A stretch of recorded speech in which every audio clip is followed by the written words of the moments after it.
Hi అండి, నమస్తే. ఈరోజు మన కిచెన్లో క్యాలీఫ్లవర్ పికిల్ని పక్కా కొలతలతో చాలా ఈజీగా టేస్టీగా ఎలా ప్రిపేర్ చేసుకోవాలో ఈ వీడియోలో మీకు చూపిస్తాను. ఇలా ప్రిపేర్ చేసిన ఈ క్యాలీఫ్లవర్ పికిల్ కనీసం 2 నుంచి 3 నెలల పాటు నిల్వ ఉంటుంది. ఈ పికిల్ ప్రిపేర్ చేసేటప్పుడు అన్నీ కూడా ఒకే కప్పుతో తీసుకున్నాము అంటే పచ్చడి చాలా బాగా కుదురుతుంది. ఇక్కడ నేను 4 కప్పుల వరకు క్యాలీఫ్లవర్ని తీసుకున్నాను. మీడియం సైజు ఉండే ముక్కలుగా తీసుకోవాలి. ఇలా తీసుకుంటే పచ్చడికి మసాలాలన్నీ కూడా చక్కగా పడతాయి. ఇలా 4 కప్పుల వరకు తీసుకున్నాం కదా, వీటిని ఇప్పుడు వేడి నీళ్ళల్లో నీట్గా క్లీన్ చేయాలి. కాబట్టి ముందుగా స్టవ్ మీద నీళ్లు పెట్టి ఉంచాను. ఈ నీళ్లు ఇలా చక్కగా వేడవుతున్నప్పుడు ముందుగా కట్ చేసి పెట్టుకున్న క్యాలీఫ్లవర్ వేసేయాలి. ఇలా వేసిన తర్వాత కొంచెం ఉప్పుని, చిటికెడు పసుపు కూడా వేసేసి 1 నిమిషం పాటు అంతా కూడా కలుపుకుంటూ కాస్త వేడి చేయాలి. ఇలా 1 నిమిషం ఉంచిన తర్వాత స్టవ్ ఆఫ్ చేసేసి ఇప్పుడు వీటిని వెంటనే పక్కకు తీసేయాలి. అలానే ఎక్కువసేపు ఉంచాము అంటే ఈ క్యాలీఫ్లవర్ ముక్కలు మెత్తబడతాయి. కాబట్టి జస్ట్ 1 నిమిషం పాటు వేడి నీళ్ళల్లో ఉంచి ఇలా పక్కకు తీసేస్తున్నాను. వీటిని ఇప్పుడు పూర్తిగా ఆరనివ్వాలి. కనీసం 2-3 గంటల పాటు ఫ్యాన్ కిందే ఆరపెట్టుకోవాలి. ఎండ అందుబాటులో ఉంటే ఎండలో వేసైనా కానీ ఆరపెట్టుకోవచ్చు.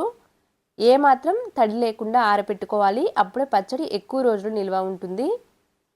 నెక్స్ట్ ఇప్పుడు స్టవ్ మీద పాత్రను పెట్టి కొంచెం జీలకర్రని, కొంచెం ఆవాలు, కొంచెం మాత్రమే మెంతులు వేసి లో టు మీడియం ఫ్లేమ్లో ఎక్కడ కూడా మాడకుండా నిదానంగా వీడియోలో చూపిస్తున్న విధంగా ఇలా వేయించుకొని ఇప్పుడు స్టవ్ ఆఫ్ చేసేసి పక్కన పెట్టి పూర్తిగా చల్లారనివ్వాలి. పూర్తిగా చల్లారిన తర్వాత మిక్సీ జార్లోకి వేసి వీలైనంత మెత్తగా పొడి చేయాలి. ఇలా పొడి చేసి ఈ మసాలా పొడి పక్కన పెట్టేసేయాలి. ఆ తర్వాత పూర్తిగా ఆరిపోయిన క్యాలీఫ్లవర్ని తీసుకున్నాను. ఏమాత్రం తడి ఉన్నా పచ్చడి ఎక్కువ రోజు నిల్వ ఉండదు. కాబట్టి అస్సలు తడి లేకుండా ఆరపెట్టుకోవాలి. మనం ఏ కప్పుతో అయితే క్యాలీఫ్లవర్ కొలిచామో సేమ్ మళ్ళీ అదే కప్పుతో 1 కప్పుకి నిండుగా కారం తీసుకుంటున్నాను. మంట తక్కువ ఉండే కారం తీసుకున్నాను నేను. మంట ఎక్కువ ఉండే కారం తీసుకుంటే కొంచెం తగ్గించి తీసుకోవాలి. మళ్ళీ అదే కప్పుతో పావు కప్పు కంటే తక్కువ ఉప్పుని, నెక్స్ట్ పావు కప్పు కంటే కొంచెం ఎక్కువ మసాలా పొడిని వేశాను. మెంతులు, ఆవాలు, జీలకర్ర పొడి వేశాను. ఆ తర్వాత పావు కప్పు వెల్లుల్లి రెబ్బలు కచ్చాపచ్చాగా దంచి వేశాను. కొంచెం పసుపు కూడా వేయాలి. ఆ తర్వాత మళ్ళీ సేమ్ అదే కప్పుతో 1 కప్పు వరకు నూనె వేశాను. ఇలా వేసిన తర్వాత అన్నీ కూడా కలిసే విధంగా చేత్తో చక్కగా కలుపుకోవాలి. ఇక్కడ నేను 4 కప్పుల క్యాలీఫ్లవర్ ముక్కలకి 1 కప్పుకి నిండుగా కారంని తీసుకున్నాను కదా. కారం కొంచెం తగ్గించైనా తీసుకోవచ్చు. మీరు తినే కారం పట్టి తీసుకోవాలి. వీడియోలో చూపిస్తున్న విధంగా ఇలా కలిపిన తర్వాత ఇప్పుడు నిమ్మరసంను కూడా వేస్తున్నాను. పావు కప్పు నిమ్మరసం వేస్తున్నాను.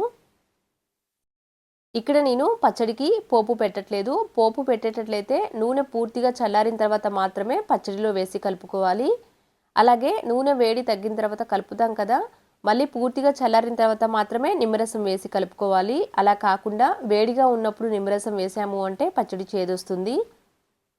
వీడియోలో చూపిస్తున్న విధంగా ఇలా చక్కగా కలిపిన తర్వాత ఇప్పుడు అంతా కూడా సర్దేసి మూత పెట్టి 1 రోజంతా కూడా పచ్చడి పక్కన పెట్టి ఊరనివ్వాలి. ఇక్కడ నేను 1 రోజు పక్కన పెట్టిన తర్వాత మళ్ళీ నెక్స్ట్ డే చూపిస్తున్నాను చూడండి. వీడియోలో చూపిస్తున్న విధంగా పచ్చడి ఇలా నూనె బయటికి తేలాలి. ఇలా ఊరింది అంటే పచ్చడి ఎక్కువ రోజులు నిల్వ ఉంటుంది. ఒకవేళ ఇప్పుడు కలిపిన తర్వాత రుచి చూసి ఉప్పు, కారం, నూనె ఏమి తక్కువైనా కానీ వేసి కలుపుకోవచ్చండి. నేను తీసుకున్న కొలతలు కరెక్ట్గా సరిపోయాయి కాబట్టి నేను ఎక్స్ట్రా ఏమీ వేసి కలపట్లేదు.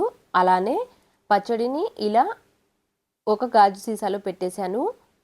ఇలా పెట్టి కనీసం 2-3 నెలల పాటు స్టోర్ చేసుకుని హ్యాపీగా తినేయచ్చు. అదే ఫ్రిడ్జ్లో పెట్టాము అంటే ఇంకా ఎక్కువ రోజులు నిల్వ ఉంటుంది. చూశారు కదా, పక్కా కొలతలతో చాలా సింపుల్గా తక్కువ టైంలో క్యాలీఫ్లవర్ పికిల్ ప్రిపేర్ అయింది. అంతే అండి. Thank you for watching.